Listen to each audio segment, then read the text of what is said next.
মায়েরা আমার, আল্লাহ রাব্বুল আলামিন ফেরেশতাদেরকে ডাক দিয়া বলেন, ও ফেরেশতার দল শুনো, শুনো, অমুক এলাকায় কোরআন হাদিসের আলোচনা হইতেছে।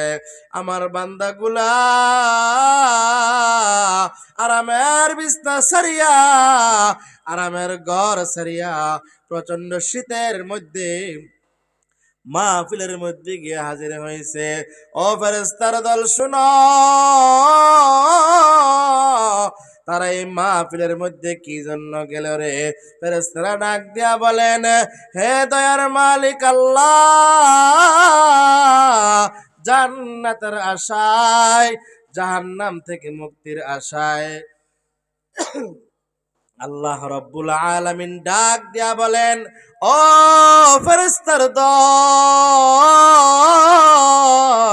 তারা কি আমি আল্লাহ তাআলাকে দেখছে?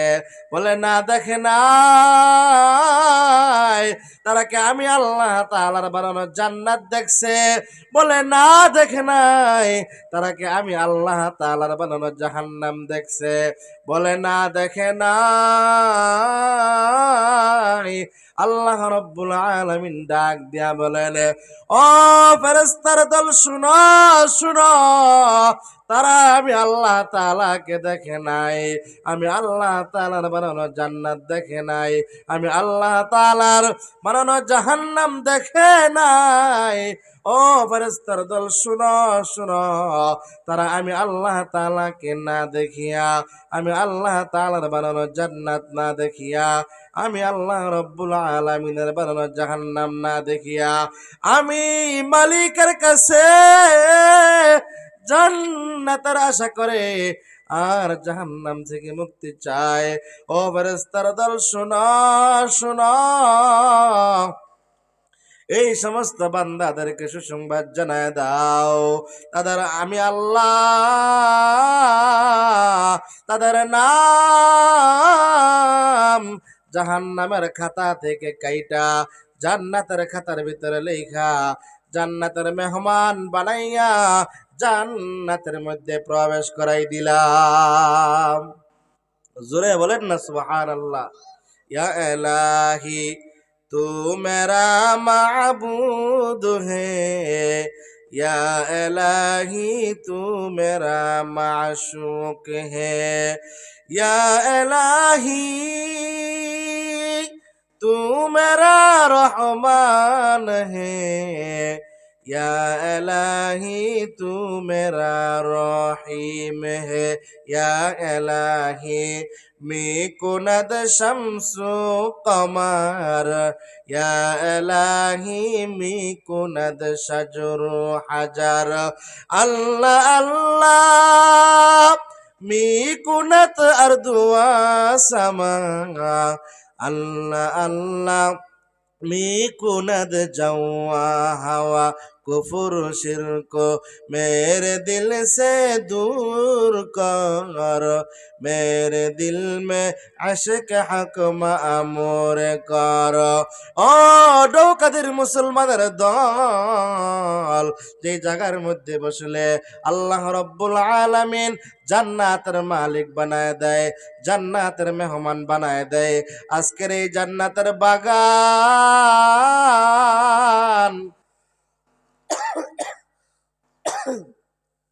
আজকের এই জান্নাতের বাগান সব সময় থাকবে না।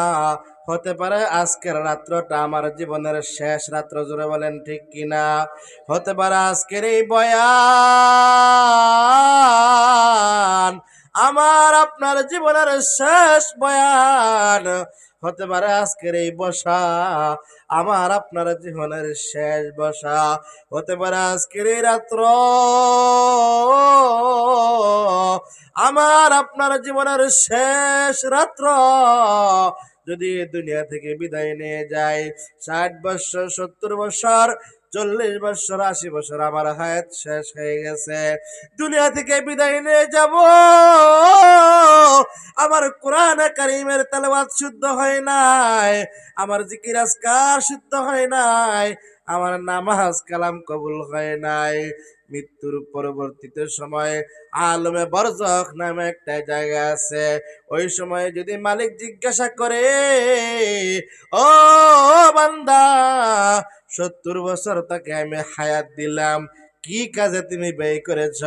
সমাজের মধ্যে শতকরা 95% মুসল্লির তেলাওয়াত শুদ্ধ না অশুদ্ধ? জোরে বলেন। অশুদ্ধ। নামাজ অশুদ্ধ। 2 রাকাত নামাজের মধ্যে 60টা মাসআলা, অনেকে আছে একটা মাসআলাও জানে না। ভাইরা আমার, বুঝাইতে চাইলাম আজকের এই রাত্র যদি আমার জীবনের শেষ রাত্র হয়ে যায়, মালিকের সামনে ডাক দিয়া বলবো, হে দয়ার মালিক আল্লাহ, জিন্দিগিতে কোনো ভালো মানের ইবাদত করি নাই, তবে আমার বাড়ির পাশে মাহফিল হয়েছিল, আজকে রাত্রে আমি আপনার আলোচনা শোনার জন্য, কোরআনের আলোচনা শোনার জন্য, জান্নাত জাহান্নাম, জান্নাতের আশায়, জাহান্নাম থেকে বাঁচার আশায় এই মাহফিলের মধ্যে গিয়ে হাজির হয়েছিলাম। আমার আল্লাহ ওই দিন কোনো না কোনো সিলার মাধ্যমে আপনি আমাকে জান্নাতের মেহমান বানাই দিবেন। জোরে বলেন না সুবহানাল্লাহ। যদি আমাদেরকে এই সামান্য মাহফিলে বসার কারণে আল্লাহ তাআলা আমাদেরকে জান্নাতের মেহমান বানাই দেয়, জান্নাতের সুসংবাদ দিয়ে দেয়, জান্নাতের মেহমান বানাইয়া জান্নাতের মধ্যে প্রবেশ করাই দেয়, তাহলে এমন একটা মজমার মধ্যে বসে আমরা খুশি না বেজার? ইসলামের নিয়ম হলো, ইসলামের সৌন্দর্য হলো যখন বান্দা খুশি হয়, কি বলে? জোরে বলেন না। এই জন্য আমরা অন্তরের অন্তঃ থেকে বলি আলহামদুলিল্লাহ। শুকরে নেয়ামত, নেয়ামত তাফজু কুনাদ, কুফরে নেয়ামত আজকা ফতবিরু কুনাদ তাকিয়ামত, গরবা গুয়াম জিকানাম সদকিয়ামত বগজরু দিনা তামাম। ভাইরা আমার, আল্লামা রুমি রহমতুল্লাহি আলাইহি দুনিয়ার মানুষদেরকে জানায় দেয়, আমরা তো কোনোদিন আল্লাহ রাব্বুল আলামিনের দরবারে কোনো ফরিয়াদ করি নাই। হে দয়ার মালিক আল্লাহ, আপনি যখন আমাদেরকে দুনিয়ার মধ্যে পাঠাইবেন, তখন আমাদেরকে সৃষ্টির শ্রেষ্ঠ মাখলুক মানুষ বানায় পাঠায়েন। আল্লাহ রাব্বুল আলামিন আমাদেরকে মানুষ না বানাইয়া গরু বানাইতে পারতেন কিনা? কথার জবাব দিবেন। মানুষ না বানাইয়া ছাগল বানাইতে পারতেন কিনা? মানুষ না বানাইয়া কুকুর বানাইতে পারতেন কিনা? যদি আল্লাহ ছাগল বানাইতো, গলার মধ্যে রশি লাগাইয়া আমার মালিক আমাকে ঘুরাইতো। যদি আল্লাহ তাআলা আমাকে কুকুর বানাইতো, প্রতিদিন সকালবেলা কসাইয়ের দোকানের সামনে গেলে লাত্তি ছিল আমার কপালে। কিন্তু আল্লাহ তাআলা আমাদেরকে কুকুর বানায় নাই, আমাদেরকে আল্লাহ তাআলা গরু বানায় নাই, ছাগল বানায় নাই। আল্লাহ তাআলার দয়া এবং মায়ের মাধ্যমে আমাদেরকে সৃষ্টির শ্রেষ্ঠ মাখলুক মানুষ বানায় পাঠাইছেন। জোরে বলেন না আলহামদুলিল্লাহ। মানুষের দল, শুনো শুনো, আল্লাহ তাআলা যদি চাইতেন আমাদেরকে হিন্দুর ঘরে পাঠাইতে পারতেন কিনা? চেয়ারে বসেন, আরে বসেন, চেয়ারে বসেন। এই আমি কইছি বসতে, আপনি চেয়ারে বসেন। আলামরু ফাওকাল আদব, বসেন। আল্লাহ তাআলা ইচ্ছা করলে আমাকে হিন্দুর ঘরে পাঠাইতে পারতেন কিনা? জোরে বলেন না। আল্লাহ তাআলা ইচ্ছা করলে আমাকে খ্রিস্টানের ঘরে পাঠাইতে পারতেন, কিন্তু না না, আমার আপনার আল্লাহ দয়া করিয়া মায়া করিয়া আমাদেরকে মুসলমানের ঘরে পাঠাইছেন। জোরে বলেন না আলহামদুলিল্লাহ। ও মুসলমানের দল, শুনো শুনো, আল্লামা রুমি রহমতুল্লাহি আলাইহি এই কথাটাই বুঝাইতে চাইছেন। আমরা কোনদিন মালিকের দরবারে কোনো দরখাস্ত পাঠাই নাই, মালিকের দরবারে কোনো আরজি পাঠাই নাই, মালিকের দরবারে কোনো অনুনয় বিনয় করি নাই। কিন্তু আপনার আমার আল্লাহ দয়া করিয়া মায়া করিয়া আমাদেরকে সৃষ্টির শ্রেষ্ঠ মাখলুক বানাইয়া পাঠাইছেন। জোরে বলেন না আলহামদুলিল্লাহ। এ মুসলমানের দল শুনো শুনো, আল্লামা রুমি রহমতুল্লাহি আলাইহি জানায় দেয়, বান্দা যখন আলহামদুলিল্লাহ বলে আল্লাহ রব্বুল আলামিনের কলিজাটা ঠান্ডা হয়ে যায়। উদাহরণ দিতে গিয়ে কিতাবের মধ্যে আসছে, একটা সন্তান সামান্য খাবার মায়ায় পড়িয়া বড় মহাব্বত করে ওনার মাকে মা বলে ডাক দেয়। সামান্য কাপড়ের মায়ায় পড়িয়া একটা সন্তান তার বাবাকে বাবা বলে ডাক দেয়। সন্তান যখন তার মাকে মা বলে ডাক দেয়, মায়ের কলিজাটা ঠান্ডা হয়ে যায়। যখন তার বাবাকে বাবা বলে ডাক দেয়, বাবার কলিজা ঠান্ডা হয়ে যায়। আল্লাহ রাব্বুল আলামিন ডাক দেয়া বলেন, ও সন্তান, তুমি যখন তোমার মাকে সামান্য খাবার মায়ায় পড়িয়া বড় মোহাব্বতের সাথে মা বলে ডাক দাও, তখন তোমার মায়ের কলিজা ঠান্ডা হয়ে যায়। সামান্য কাপড়ের মায়ায় পড়িয়া তুমি যখন তোমার বাবাকে বাবা বলে ডাক দাও, তোমার বাবার কলিজা ঠান্ডা হয়ে যায়। আল্লাহ রাব্বুল আলামিন ডাক দিয়া বলেন, ও সন্তান, তুমি যখন তোমার মাকে বড় মহাব্বত কইরা মা বলে ডাক দাও, তুমি যখন তোমার বাবাকে বাবা বলে ডাক দাও, তখন আমি আল্লাহ কুদরতি চক্ষু দিয়া বান্দা তোমার দিকে তাকাই থাকি। ও বান্দা, তুমি তোমার বাবাকে ডাকো, কোনো বাধা নাই। তুমি তোমার মাকে ডাকো, কোনো বাধা নাই। বান্দা, তুমি সামান্য খাবার মায়ায় পড়িয়া তুমি বড় মহব্বতের সাথে তুমি তোমার মাকে মা বলে ডাক দাও, তুমি তোমার বাবাকে বাবা বলে ডাক দাও। ও বান্দা শুনো শুনো, তুমি তোমার মাকে ডাকো, কোনো বাধা নাই। তোমার বাবাকে ডাকো, কোনো বাধা নাই। তোমার মাকে ডাইকা তোমার বাবাকে ডাইকা আমি আল্লাহ রাব্বুল আলামিনের নিয়ামতের শুকরিয়া আদায় কইরা যদি আলহামদুলিল্লাহ বলো, আমি আল্লাহ তোমার উপরে খুশি হইয়া যাই। জোরে বলেন না সুবহানাল্লাহ। আল্লাহ রাব্বুল আলামিন ডাক দিয়া বলেন, ও বান্দা, তুমি বড় মহব্বত করিয়া তোমার মাকে ডাক দাও। সামান্য জরুরত তোমার আব্বা পুরা করে বড় মহব্বত করিয়া তুমি তোমার বাবাকে বাবা বলে ডাক দাও। আমি আল্লাহ কত সুন্দর কইরা তোমাকে তোমার মায়ের পেটের মধ্যে লালন পালন করলাম,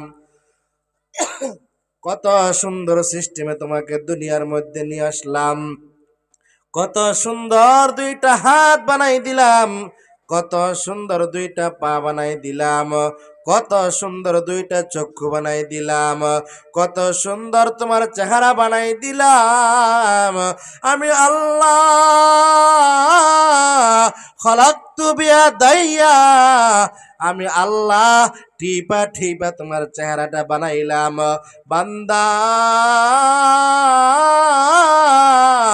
আমি আল্লাহ রাব্বুল আলামিনের নিয়ামতের শুকরিয়া আদায় করে যদি আলহামদুলিল্লাহ বলো, তোমার আলহামদুলিল্লাহ বলার দ্বারা আমি আল্লাহ রাব্বুল আলামিনের কুদরতি অন্তর ঠান্ডা হয়ে যায়। কি আমার কথা বুঝতেছেন নি? হ্যাঁ ভাইরা আমার, আল্লাহর পয়গাম্বর হাদিসের মধ্যে জানায় দেয়, যেই ব্যক্তির আলহামদুলিল্লাহর দ্বারা আল্লাহ রাব্বুল আলামিনের কুদরতি অন্তর ঠান্ডা হয়ে যায়, আমার আল্লাহ ওই ব্যক্তির উপরে খুশি হইয়া ওই ব্যক্তির জন্য জান্নাতের 8টি দরজা খুলিয়া দেয়। আতিনা ফি দার দুনিয়া না হাসান, আতিনা ফি দার উকবা না হাসান, ইয়া গিয়াসাল মুস্তাগীসিন আহদিনা লাফতিখারা বিল উলুমি ওয়াল গিনা।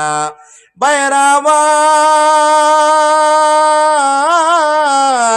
বুঝাইতে চাইলাম আল্লাহ রাব্বুল আলামিন আমাদেরকে সৃষ্টির শ্রেষ্ঠ মাখলুক মানুষ বানায় পাঠাইলেন।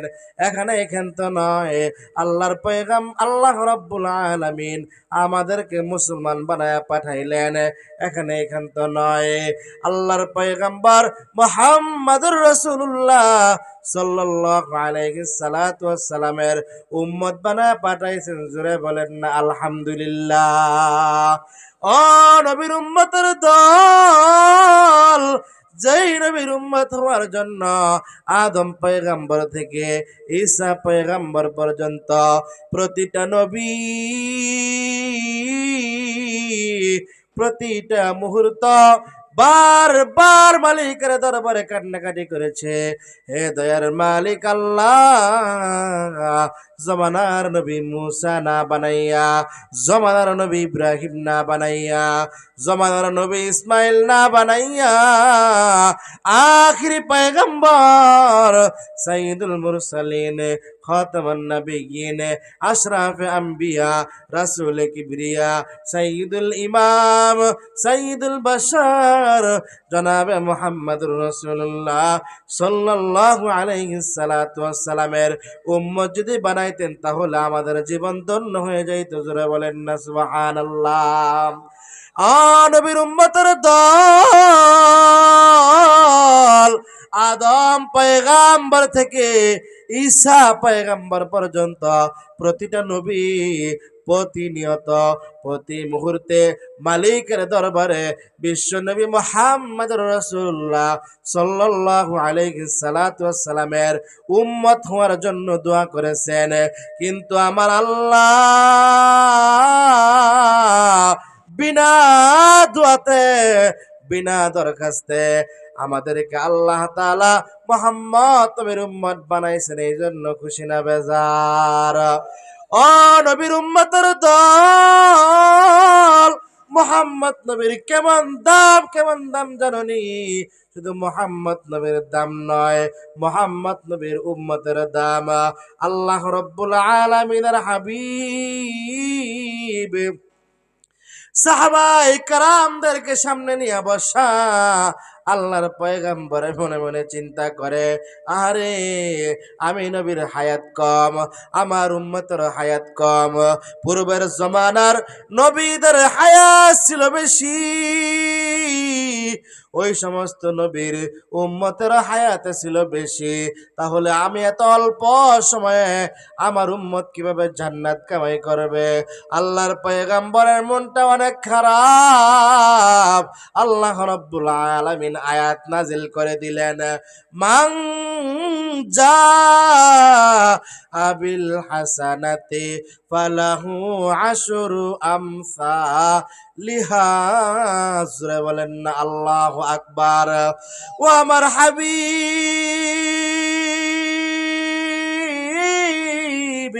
চিন্তার কোনো কারণ নাই, পেরেশানির কোনো কারণ নাই, টেনশনের কোনো কারণ নাই। আপনার উম্মতদেরকে জানায় দেন, আপনার কোন উম্মত যদি একটা ভালো কাজ করে, আমি আল্লাহ রাব্বুল আলামিন একটা ভালো কাজের বদৌলতে 10টা ভালো কাজের সওয়াবের মালিক বানাই দিব। এরপর নবীর মন খারাপ, লম্বা চূড়া আলোচনা। আল্লাহ তাআলা আয়াত নাজিল করেন, মাসালুল্লাযীনা ইউনফিকুনা আমওয়ালাহুম ফি সাবিলিল্লাহ কামাসালি হাব্বাতিন আমবাতাত সাবআ সানাবিলা ফি কুল্লি সুমবুলাতিন মিয়াতু হাব্বা। ওই ইমাম সাহেব হুজুর, সামনের দিকে আসেন। আল্লাহ রাব্বুল আলামিন আয়াতের মধ্যে পয়গম্বরকে জানায় দেয়, ও পয়গম্বর, আপনার উম্মতদেরকে আপনি জানায় দেন, চিন্তার কোনো কারণ নাই, পেরেশানির কোনো কারণ নাই, টেনশনের কোনো কারণ নাই। যারা একটা নেক আমল করবে, এই আয়াতের তাফসীরের মধ্যে আসছে আল্লাহ রাব্বুল আলামিন একটা নেকের বদৌলতে কমাস কম ৭০,০০০ সওয়াবের মালিক বানাই দিবেন। ভাইরা আমার, নবী আমার পেরেশান। আল্লাহ রাব্বুল আলামিন পয়গম্বরকে ডাক দিয়া বলেন, ও আমার হাবিব, চিন্তার কোনো কারণ নাই, পেরেশানির কোনো কারণ নাই, টেনশনের কোনো কারণ নাই। আপনি আমার উম্মতদেরকে জানায় দেন, আপনার কোন উম্মত যদি সহি শুদ্ধ করিয়া ইখলাসের নিয়তে দুনিয়ার কোনো বাবাকে সন্তুষ্ট করার জন্য নয়, দুনিয়ার কোনো মাকে সন্তুষ্ট করার জন্য নয়, দুনিয়ার কোনো বন্ধুকে সন্তুষ্ট করার জন্য নয়, দুনিয়ার কোনো ইমামকে সন্তুষ্ট করার জন্য নয়, দুনিয়ার কোনো মুসল্লিকে সন্তুষ্ট করার জন্য নয়, একমাত্র শুধুমাত্র কেবল মাত্র আমি আল্লাহ রাব্বুল আলামিনকে খুশি করার জন্য একবার সুবহানাল্লাহ বলে, ও নবী আপনি জানা দেন, আপনার উম্মত যদি সহি শুদ্ধ করিয়া একমাত্র কেবলমাত্র আমি আল্লাহ তাআলাকে সন্তুষ্ট করার জন্য একবার সুবহানাল্লাহ বলে, আমি আপনার ওই উম্মতের জন্য জান্নাতের মধ্যে এমন একটা বালাখানা বানায় দেব, যে বালাখানার এক মাথা থেকে আরেক মাথায় যদি দ্রুতগামী ঘোড়া দ্বারা ৫০০ বছর পর্যন্ত দৌড়ায়, তারপর পৌঁছাইতে পারবে না। জোরে বলেন না সুবহানাল্লাহ। ভাইরা আমার, শুধু তাই নয়, আল্লাহর পয়গাম্বরকে আল্লাহ তাআলা জানায় দেয়, ও আমার হাবিব, আমি জানি গো আপনার হায়াত কম, আপনার উম্মতের হায়াত কম, পূর্বের জমানার নবীদের হায়াত ছিল বেশি, ওই সমস্ত নবীর উম্মতের হায়াত ছিল বেশি। ও নবী, আপনি আপনার উম্মতদেরকে জানায় দেন, আপনার কোন উম্মত যদি পাঁচ ওয়াক্ত নামাজ জামাতের সাথে আদায় করে, আমি ৫ ওয়াক্ত নামাজের বিনিময়ে আমি স্বল্প নক দেব না, আমি ৫ ওয়াক্ত নামাজের বিনিময়ে আমি ৫০ ওয়াক্ত নামাজের সওয়াবের মালিক বানাই দিব। মকুন সুস্তি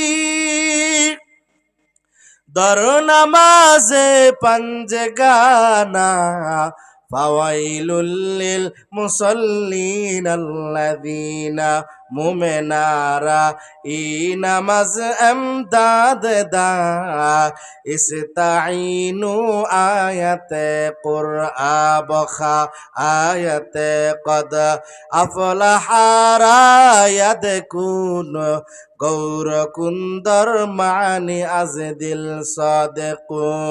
ভাইরা আমার, আল্লাহ রাব্বুল আলামিন পয়গম্বরকে জানাই দিলেন, আপনার কোন উম্মত যদি ৫ ওয়াক্ত নামাজ জামাতের সাথে আদায় করে, তাহলে আপনার উম্মতের জন্য শুধু স্বল্প নেক দেব না, ৫ ওয়াক্ত নামাজের বদৌলতে ৫০ ওয়াক্ত নামাজের সওয়াবের মালিক বানাই দিব। জোরে বলেন না সুবহানাল্লাহ।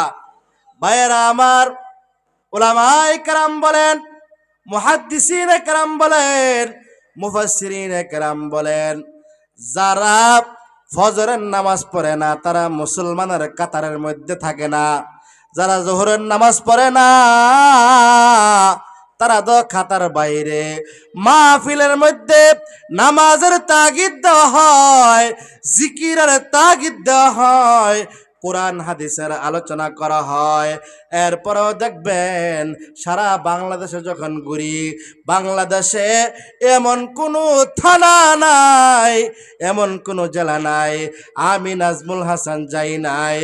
যখন আমরা স্টেজের মধ্যে উঠি, কোরআন হাদিসের আলোচনা করি, তখন আমাদেরকে ডাক দিয়ে বলে, হুজুর কোরআন হাদিসের আলোচনা করবেন, এখানে কোনো রাজনৈতিক বক্তব্য দিবেন না, এমন বক্তব্য দিবেন না যে বক্তব্যের মাধ্যমে মাঠ গরম হয়ে যায়, যে বক্তব্যের মাধ্যমে নারে তাকবীর আল্লাহু আকবারের স্লোগান আসে, যে বক্তব্যের মাধ্যমে যুবকদের মাঝে জিহাদি চেতনা, ওমর ইবনুল খাত্তাবের চেতনা আসে। জোরে বলেন ঠিক কিনা?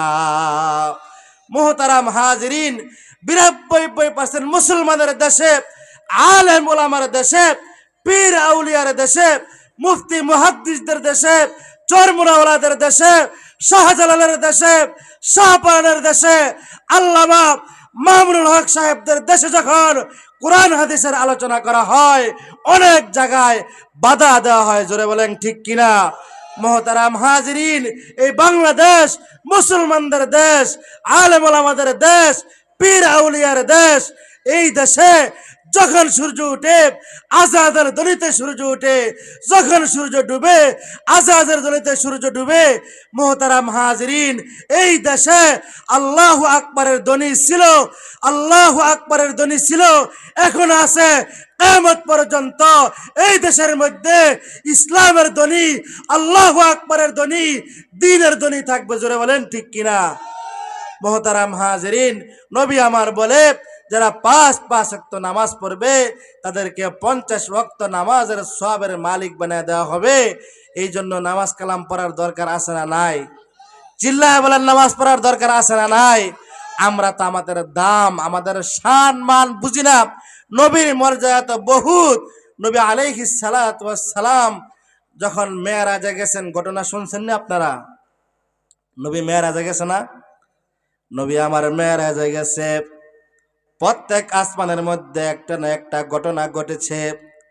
চতুর্থ আসমানের মধ্যে যায়, আল্লাহর নবী হযরত ইদ্রিস আলাইহিস সালাতু ওয়াস সালামের সাথে সাক্ষাৎ হয়ে যায়। আল্লাহর নবী হযরত ইদ্রিস আলাইহিস সালাতু ওয়াস সালামের সাথে সাক্ষাৎ হয়ে যায়। আল্লাহর পয়গাম্বর নজর করে তাকায় দেখেন, আল্লাহর নবী ইদ্রিস স্বর্ণের চেয়ারের মধ্যে বসে রয়েছে। জোরে বলেন না আল্লাহু আকবার। স্বর্ণের চেয়ারের মধ্যে বসে আছে আল্লাহর পয়গাম্বর। সারা দুনিয়ার মধ্যে সবচাইতে বড় ধনী ছিলেন। জোরে বলেন আল্লাহু আকবার। আমার নবী সবচাইতে বড় ধনী হওয়া সত্ত্বেও নবী লাগাতার 3 বেলা পেট ভরে খাবার খাইতে পারে নাই। নবীর ঘরে বাসকি মাছ চুলার মধ্যে কোনো আগুন ধরে নাই। নবীর স্ত্রীরা একটা খেজুর 9 জনে ভাগ করে খেয়েছে। নবী আমার ধনী, কিন্তু নবী পেট ভরে লাগাতার খাবার খাইতে পারে নাই। যুদ্ধের ময়দানে গেছে, খন্দকের যুদ্ধের ময়দানে গেছে। সাহাবায়ে কেরাম লম্বা চূড়া খাল খনন করতে করতে একজন সাহাবী পেটের মধ্যে পাথর বাঁধছে। পাথর বাইদা কোমরের মধ্যে মাজার মধ্যে শক্তি যোগাইছে। পাথর আর কাটতে পারে না, বিশাল বড় এরিয়া কাটতে হবে, খনন করতে হবে। তাফসীরের কিতাবের মধ্যে আছে লম্বা চূড়া ঘটনা। সবার পেটের মধ্যে যেন কোমরের মধ্যে শক্তি হয়, মাজার মধ্যে শক্তি হয়, এই জন্য বড় বড় পাথর বাঁধছে যেন সোজা হইয়া দাঁড়াইতে পারে। দুই তিনজন সাহাবী আল্লাহর পয়গম্বরের সামনে গেছে, ও গো আল্লাহর নবী, ক্ষুধা সহ্য করতে পারি না, ও গো আল্লাহর নবী, মাজা সোজা করার জন্য দেখেন গো আমি পেটের মধ্যে পাথর বেঁধেছি। আরেকজন সাহাবী বলে, ইয়া রাসূলুল্লাহ, আমি তার চাইতে বড় পাথর বেঁধেছি। আল্লাহর পয়গম্বর আকাশের দিকে তাকায় আর চোখের পানি ফালায়। আমি আমার সাহাবীদেরকে কি জবাব দেব? আমি আমার সাহাবীদেরকে কি সান্ত্বনা দিব? আল্লাহর পয়গম্বর জবাব দেয় না। সাহাবায়ে কেরাম বলে, ইয়া রাসূলুল্লাহ, ইয়া হাবিবাল্লাহ, আপনি আমাদের দিকে একটু তাকান, আমাদের পেটটা পিঠের সাথে লাগা গেছে, একটু অন্তরটাকে নরম করে দেন। নবী আমার ধনী ছিল, কিন্তু নবীর ঘরে খাবার ছিল না। নবী মাস কি মাস নবীর ঘরে চুলা জ্বলে নাই। হাসান হোসেন নানাকে এসে বলতো, নানা, দীর্ঘ 3 দিন যাবৎ কোনো খাবার নাই, দীর্ঘ 1 সপ্তাহ কোনো খাবার নাই। হাসান হোসেনের মা নবীজির কলিজার টুকরা ফাতেমা শুধু পানি গরম করতেন, সন্তানদেরকে বুঝ দিতেন, সন্তান এই পাতিলের মধ্যে খাবার আছে। আর নবীজি ইন্তেকালের পরে আমেনা ডাক দিয়া বলতো, হাসান হুসাইন, যাও যাও, তোমরা তোমার নানার কাছে যাও। বলে, মা, নানা তো কবরের মধ্যে আছে, রওজা শরীফের ভিতরে আছে। হাদিসের মধ্যে আসছে, মুহাদ্দিসিনে কেরাম বলেন, আল্লাহর পয়গম্বর কবরের ভিতর থেকে হাসান হুসাইনের সাথে কথা বলতেন। জোরে বলেন না সুবহানাল্লাহ। ভাইয়েরা আমার, নবীকে বলো, গো নবী, আপনি আমাদের দিকে তাকান, আমাদের পেট টানা হাত ভিতরের সাথে লাইয়া গেছে, ওই দেখে আপনার সাহাবীদের কি কষ্ট হইতেছে। নবী আসমানের দিকে তাকায় আর বলে, হে দয়ার মালিক আল্লাহ, আমি এখন কি জবাব দেব? নবী সাহাবায়ে কেরামদেরকে কোনো জবাব দেয় নাই। নবী নিজে নিজের জামা মোবারকটা উল্টাইয়া দিছে। সাহাবায়ে কেরাম নজর করে তাকায় দেখে আমাদের পেটের মধ্যে পাথর তো একটা বাঁধারে, নবীর পেটের মধ্যে পাথর হইল 2টা। ও নবীর উম্মতের দল, নবীর কিন্তু অনেক আগে ক্ষুধার জ্বালা লাগছে। নবী কারো কাছে বলে নাই, একটা পাথর বাজছে, মাজা সোজা হয় না, আর একটা পাথর পেটের মধ্যে বাড়ছে। ভাইরা আমার, বুঝাইতে চাইলাম নবী সব চাইতে ধনী ছিলেন, কিন্তু নবীর ঘরে 3 বেলা খাবার জুটে নাই। হযরত আবু হুরায়রার ব্যাপারে আসছে, উনি সর্বক্ষণিক নবীর সাথে থাকতেন, হাদিসরা মুখস্থ করতেন, হাদিস রিওয়ায়াত করতেন। ক্ষুধার জ্বালায় উনি রাস্তার মধ্যে গৈরাগৈরি করতেছে। এলাকার মানুষ ডাক দিয়া বলে, তোমার মির্কি ব্যারাম হয়েছে। বুঝাইতে চাইলাম আল্লাহর নবী ধনী ছিল, কিন্তু এই ঘরে ঠিকঠাক মতো খাবার ছিল না। আল্লাহর নবী চতুর্থ আসমানে গিয়ে দেখে এরকম আল্লাহর নবী ইদ্রিস স্বর্ণের চেয়ারের মধ্যে বসা। জোরে বলেন না আল্লাহু আকবার। ভাইয়েরা আমার, আল্লাহর নবী ইদ্রিস আলাইহিস সালাতু ওয়াস সালামকে ডাক দিয়া বলেন, ওগো আল্লাহর নবী ইদ্রিস, আপনি মনে হয় সবার আগে জান্নাত ভোগ করেছেন, আপনি মনে হয় সবার আগে জান্নাত ভোগ করেছেন। নারে তাকবীর, নারে তাকবীর। মুফতি আলাউদ্দিন আজাদী সাহেবের আগমন, মুফতি আলাউদ্দিন আজাদী সাহেবের আগমন। লিল্লাহি তাকবীর। আল কোরআনের আলো, নারে তাকবীর।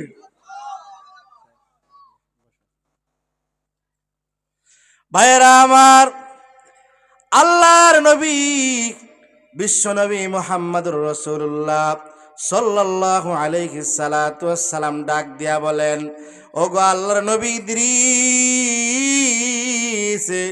আপনি মনে হয় জান্নাত সবার আগে ভোগ করেছেন। আল্লাহর নবী ইদ্রিস আলাইহিস সালাতু ওয়াস সালাম মুহাম্মদের কাছে আসিয়া আল্লাহর নবী ইদ্রিস আলাইহিস সালাতু ওয়াস সালাম মুহাম্মদ নবীর কাছে আসিয়া বলে, ইয়া রাসূলুল্লাহ, ইয়া হাবিবাল্লাহ, না গো আল্লাহর নবী, আমি তো সবার আগে জান্নাত ভোগ করি নাই। আল্লাহর পয়গম্বর ডাক দিয়া বলেন, তাহলে আপনি যে স্বর্ণের চেয়ারের মধ্যে বসা, বলা আল্লাহ তাআলা আমাকে সে সুযোগ করে দিচ্ছেন। বলে, ইয়া রাসূলুল্লাহ, ইয়া হাবিবাল্লাহ, আমি জান্নাত তো ৬,৬৬৬ তালা জান্নাত, আমি জান্নাতের প্রত্যেকটা তালার মধ্যে গিয়েছিলাম, প্রত্যেকটা গেটের মধ্যে গিয়েছিলাম। ওই গেটের মধ্যে লেখা মুহাম্মদ, এবং মুহাম্মদের আগে কেউ জান্নাতের মধ্যে প্রবেশ করতে পারবে না।